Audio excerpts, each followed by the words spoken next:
Okay, everybody, we are getting into chapter 2 in our book. So we are going to be using big ideas, which means your homework will be there. So you're going to have to make sure you can get logged in.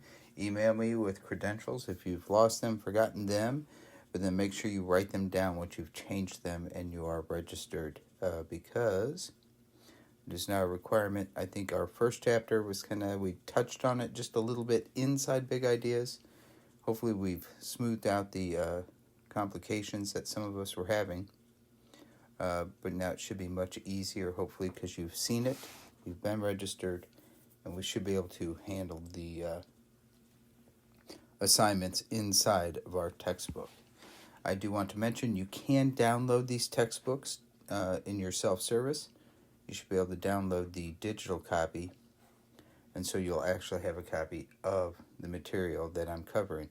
And so if you got that downloaded, this would be what chapter 2 starts with, not the whole thing, but you can see up here, it'll say big ideas when you get logged in if you go to chapter 2, or download the book in 2.1, and what we'll be covering, which is in 2.1, transformations of quadratic functions.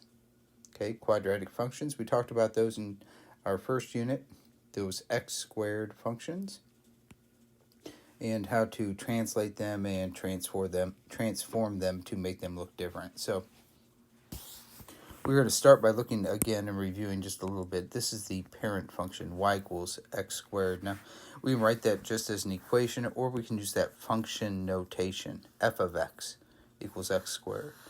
In practicality, if you see f of x equals x squared, you can just think of that as y equals x squared. But the notation, f of x, this right here, is a functional notation, and it tells us that every x gives you exactly one y value out. So it adds a little more information when it's written in function notation. So let's go ahead and graph the parent function, f of x equals x squared. So it would look like this, f of 0. Okay, that just means put a 0 in for x. So I'm just going to make a table. 0 squared is just 0. I do then the f of 1, which means take a 1 for x and square it. So 1 squared is 1.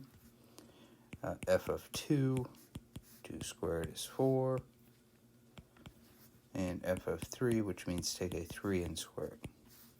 So 3 squared is 9. Now I wanted to do my negative values as well, so I do the same thing with f of negative 1, negative 2, and negative 3.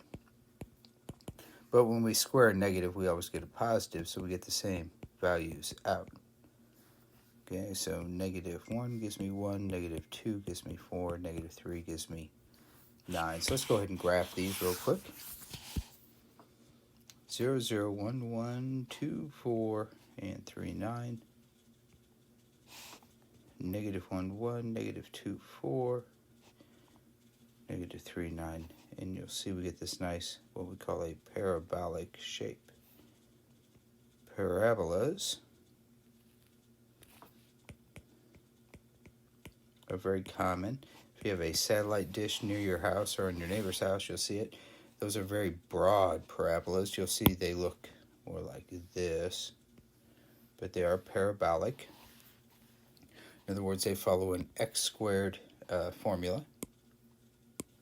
Okay, your headlights in your car, the mirror part of it is also a parabola. It's in 3 dimensions, of course, just like the satellite dish is. Okay, so that's what we're going to be transforming. And by transforming, we just mean we're going to stretch it in the y direction, make it skinnier, if you will. We can stretch it in the x direction, make it wider. We can reflect it, turn it upside down over the x-axis. We can reflect it over the y-axis, flip it left and right. We can also translate it, which means to slide it up, down, left, or right. Now, what we do is we take this parent function, and in mathematics, we've generalized it to form.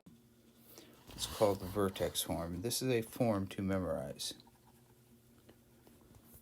Y equals a parentheses x minus h plus k. In our parent function, remember the parent function is just y equals x squared. The a value is a 1. That's the number in front of the x squared. And you can see right here, we don't show it, but there's just a 1x squared. The h value is 0, and the k value is 0. And so it doesn't shift left or right or up or down. It just looks like the parent function, y equals 1x squared or y equals x squared. The a value in this vertex form, it controls the stretches in the x and the y direction. Makes it skinnier or wider. The h value, in red there, it controls horizontal translations. It slides it left and it slides it right. And the k value in green there, it controls up and down sliding or translation of the function. So this is our standard parabola here. I can't really point on it or draw on this, I don't think. So just watch really close and look at certain things. This is the function you see down here in black on the left-hand side, y equals x squared. Our parent function, you can see that it goes through 0, 0. It goes through 1, 1, 2, 4, and you can't quite see 3, 9. Let me a little bit bigger. You can't quite see 3, 9. Let me zoom a little bit, but you can now. There you go. Goes through 3, 9. Now in red, I also have the same exact function, but it's written in vertex form. Y equals a times x minus h squared plus k. But I have the a value set to 1, h to 0, and k to 0, so it looks just like the parent function. Now I'm going to start to play with some of these values so you can see what happens. First, let's look at a and see what a does. So the a is 1, and now remember, this is going to be in red, but that way we have the parent function in black to compare it to. I'm going to change the a value to 2. It looks exactly like the original function, but it's now been stretched in the y direction. I'm going to stretch it more. I'm going to change the a value to 2. It grows quicker, it stretches more.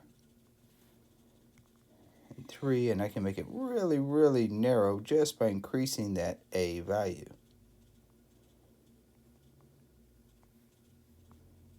Now I can also flatten this thing out with the a value. I'm going to change it so we can step by 0.25. It just means I can do fractions.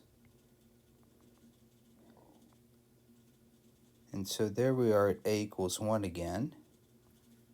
So it matches it perfectly, but now I'm going to start to shrink it a little bit more. Okay, so now I've got that fractional a value of 0.75, and notice how it's wider. I'm going to make it even wider, 0.25, if I can get it. Will be wider, okay? So that a value, when it's bigger than 1, it stretches it vertically. When the a value is a fraction, it makes it stretch horizontally or flattens it vertically. Now you may ask what happens if a becomes negative, because a can be negative. Notice though first, a cannot be 0, because if a is 0, then there's no longer an x squared in the equation, because 0 times x squared would always be 0. So that a value has to be something other than 0. Look what happens when I start to do negative values. It flips the parabola upside down. Okay, so that's what we call a reflection over the x-axis, because it's flipped over the x. And again, I can still make it narrow by using these big negative values, or I can make it wide by using these fractional values less than 1. So there it is, wider. And flipped upside down because the a value is negative. So that's what a does. A can make it narrow when it's bigger than 1, make it wide when it's somewhere between 0 and 1, and it can also flip it upside down and be wide if it's negative and less or greater than -1, or I can make it narrow and upside down or reflected over the x-axis. So I'm going to go back to our parent function there. There he is again. A is just 1. Now let's look at h. Okay, h is our horizontal left and right translation. So let's start to move him to the right. There, h is 1, it moves it right 1. H is 2, right 2, h is 3, and etc.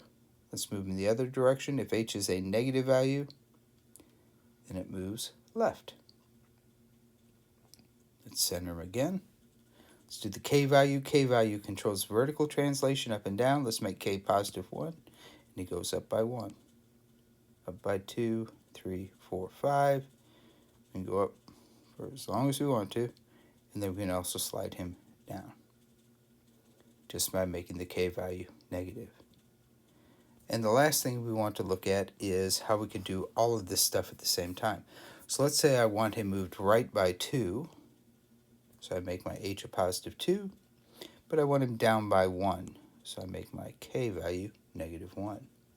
So it's the same parent function. That's why we call them the parent, because they all look exactly the same, but we can shift them left and right.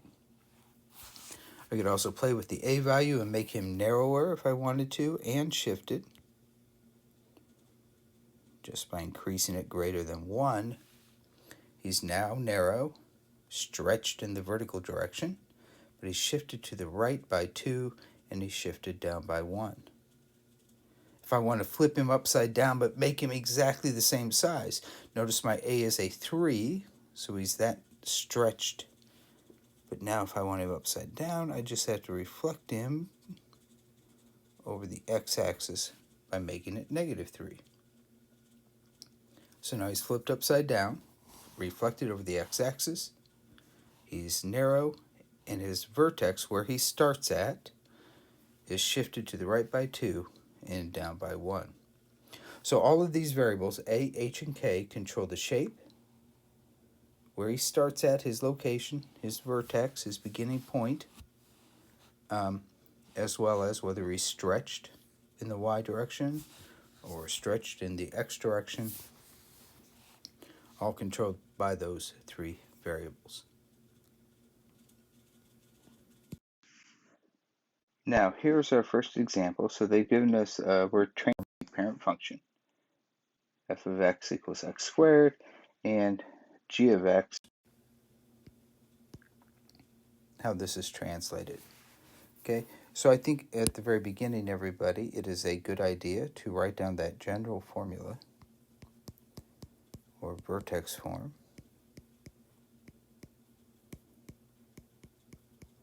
like so. Remember, this one, the a value controls up and down, as well as wideness and narrowness. H controls, I guess I shouldn't have said up and down in that way. I should have just talked to it in terms of wideness and narrowness. And when I said up and down, I meant whether it goes upward or downward, opens up or opens down. H is going to give us this left-right translation. K will give us the up-down translation. All right, so let's take a look at this function. We've got g of x equals x plus 4 squared minus 1. And we're just going to compare parts here. So we can see the a value, what's in front, is just a 1. So this is going to be exactly the same size as the parent function. It's not going to be wide, it's not going to be narrow, it's going to look just like it. In fact, if I were to graph it, let me pull up some graph paper for us so you can see it.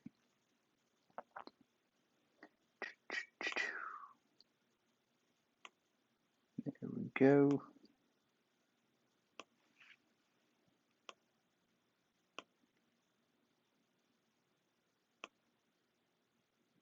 Pulled up different graph paper for some reason. figure it out here.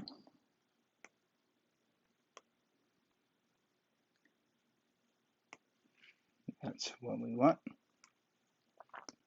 So I know right away, because this looks like the parent function, because the a value is 1, that it is going to go through 0, 0, 1, 1, 2, 4, 3, 9. I'm not going to graph all of those, but we'll just get enough here. And so I know what it looks like in terms of its shape. Okay. The question always is, though, where is it located? And so this is where the translations come in. I can see that my h value here, I have to determine what he is. Notice how this is x plus 4, but the vertex formula has x minus in it. That means h must be a negative number, because negative, negative would give me a positive. So I can tell right away my h value must be a negative 4, the opposite sign. My k value doesn't work that way. It's always plus k, so whatever you see out here is your k value, negative 1. And so this new parabola, the one g of x represents, it's going to start with a shift to the left of negative 4 and a shift downward of 1. So it'll start right there. Let's go ahead and put him right there. Shift negative 4, down 1. Now the cool thing is since I know the shape, I just kind of treat this new vertex, this starting point, as my new origin. And just like the original goes 1 gives me 1, the new function will be 1, 1. And it'll give me 2, 4. And 3, 9. 2, 3, 4, 5, 6, 7, 8, 9 up there. So I can still graph it relatively quickly. So here's my 1, 1. Here's my 2, 4. And here is my 3, 9. And hopefully you start to notice this nice symmetry we're having. That is what this function looks like. And then they say, well, describe this transformation. And so the description would be translated left 4 units and down 1 unit. Did I have to graph it to see that? No, I did not. I'm just trying to illustrate that to you so you can see how you could graph it very, very quickly. Here's another example problem. Again, I have the original, or the function. We're just comparing it to the parent function. Again, remember the parent function is just y equals x squared. We can see the a value is 1, so it's not going to get wider or narrower.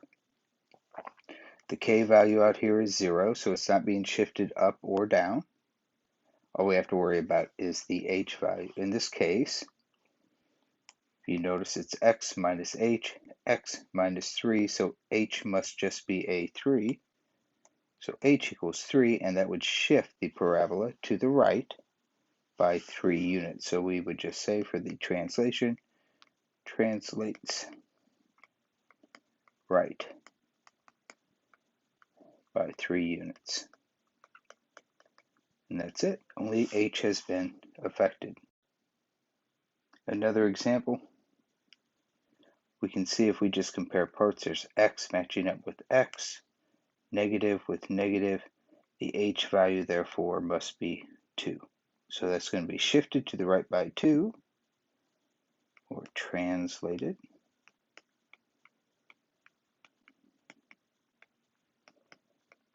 Because that's the h value. And then the k value, in this case, is negative 2. Let's use my highlighter instead. Okay, so the k value is negative 2, and so that just means down by 2. So this parabola would be shifted to the right by 2 and down by 2. It would look just like the parent function, that 1, 0, 0, 1, 1, 2, 4, 3, 9. And you could graph it very, very quickly. All right. Okay, so if you think about that vertex form again, let me throw it up here for you. F of x equals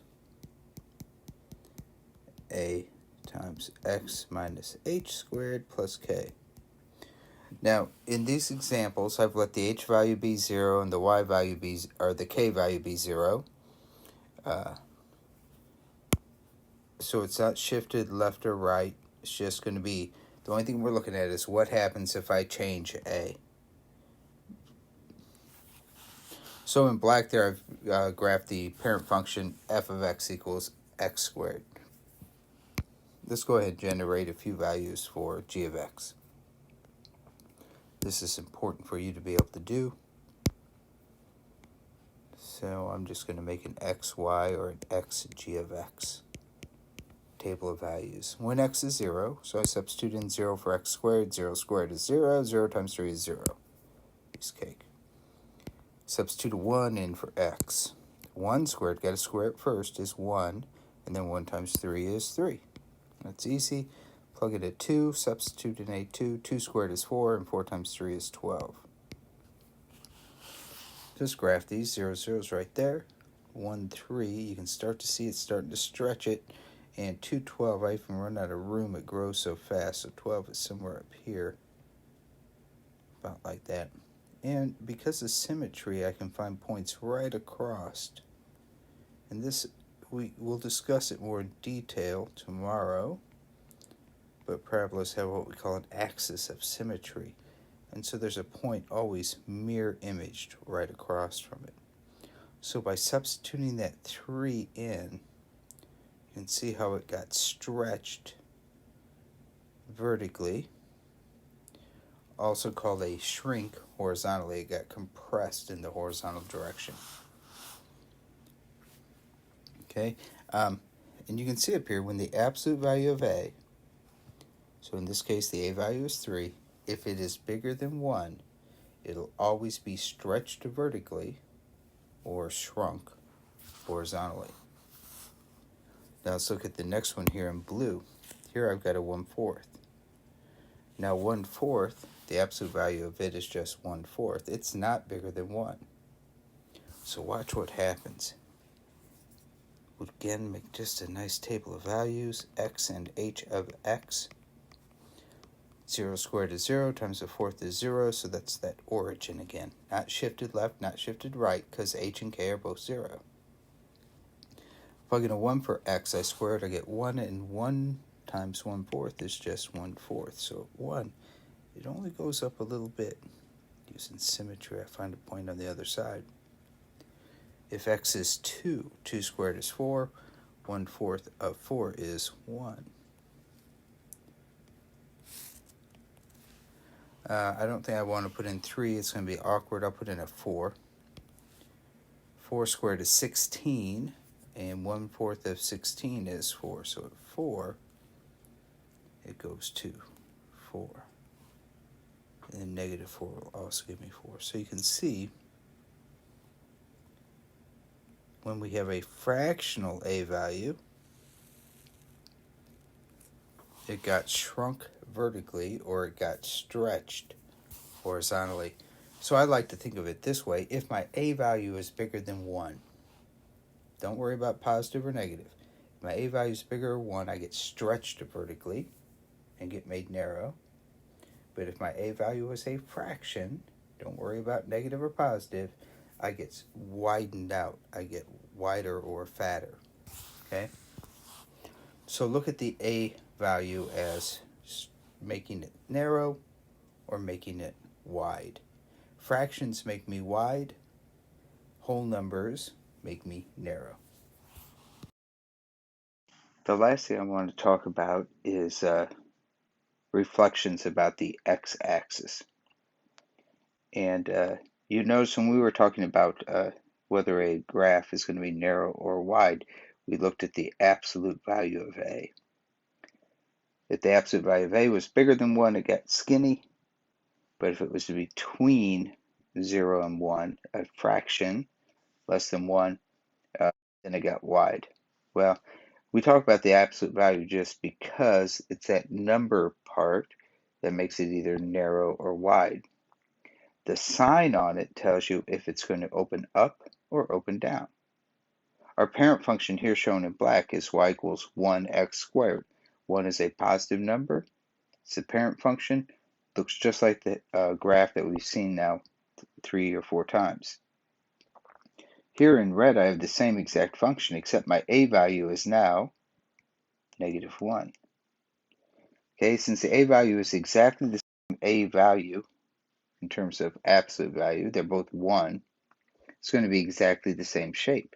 But the negative sign causes it to flip over the x-axis. Let me show you these values really quick. 0 gives me 0. 0 squared is 0. The opposite of 0 is 0. Square 1, I get 1, but then that's a -1 because of this negative sign right here. I put a 2 in, I square it, I get 4, and I have to add the opposite, -4. 0, 0 is right there, 1, -1, and 2, -4. And you can see now this parabola is the exact same one, but it's been flipped or reflected over the x-axis. Let's do the blue one now. The blue, the negative sign tells me it's going to be inverted or opening downward. Okay, so the negative tells me it opens down. The 3 tells me it's going to be really skinny or stretched in the y direction. 0 gives me 0. 1 squared is 1 times -3. So 1 gives me -3. And 2 is squared 4 times -3, -12. Again, it jumps off the graph somewhere down here. So the negative sign reflected it across the x-axis, and the 3 made it narrow. The green one, we should now know what to expect, hopefully. The negative sign is going to flip it over the x-axis, and the 1/4 is going to make it wider or stretched in the horizontal direction or flattened in the y direction. Let's go ahead and generate some values for him. 0 squared is 0, times a 1/4 is 0. 1 squared is 1 times a -1/4 is -1/4. So here is 1 -1/4. Symmetry gives me that other point. 2 squared is 4 times -1/4 is -1. So 2 gives me -1, and you can start to see how it's been flattened or widened. And that's everything. So let's take a look at a few examples and see if we can interpret without having to graph these things what's going to happen. Look what starts happening. Now if you look in your book, it's going to do a few things different than I do. In general, everybody, we will just talk about things in terms of stretches in the vertical direction or a shrink, and not even in the horizontal. We'll just talk about whether it gets wider or narrower. I think that works best because I think it gets too confusing otherwise. So let's take a look at these two functions they've given us. So we can see the h and k values are 0, so it's not shifted left, not shifted right in problem A here. It's at x minus something squared plus some number. It's just ax squared, and a in this case is negative, and it's a half. Okay, so as soon as we see that negative sign, we're going to know it opens upside down. So that is going to be a reflection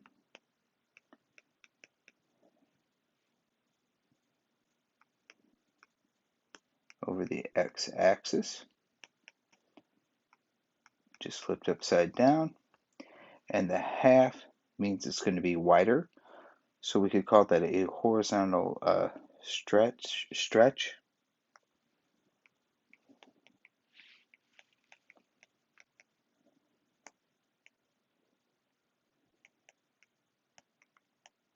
or a vertical shrink. And I would use vertical shrink, or the way I like to think of it is it just got wider. That's all the half does. So it's flipped over and it got wider. In G here, say we got that 2x and the whole thing is squared. That's the same thing as this is a 4, because 2 times 2 is 4.